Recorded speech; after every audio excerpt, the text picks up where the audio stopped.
1 week now, Nicole Rice will stand trial in Grand Forks for murder, the 2007 killing of her then roommate Anita Knutson at Minot State. Joe Skrzyszewski from our sister station in Minot takes a look back at the events surrounding that death.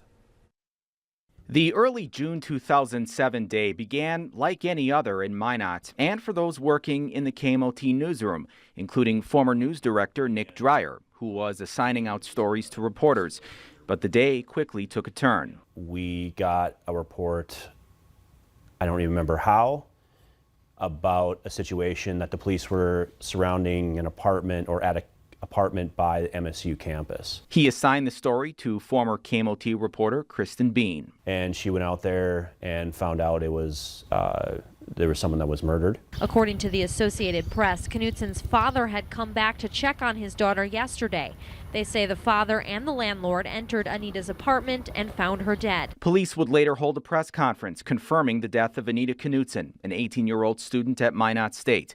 Investigators confirming her death was being treated as a homicide, but many questions remained, including how Knutson was killed and how the perpetrator entered the apartment. Do you know how the intruder got in?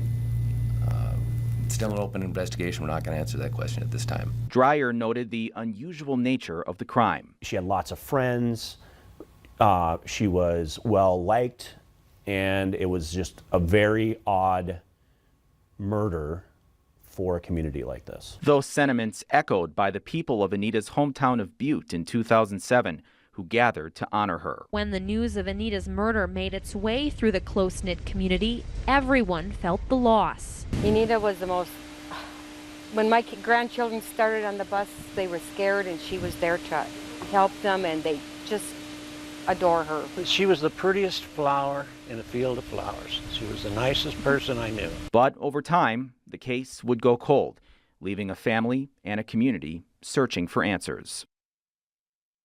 That's Joe Skrzyszewski reporting. Tomorrow we'll have more on how this case evolved over the years.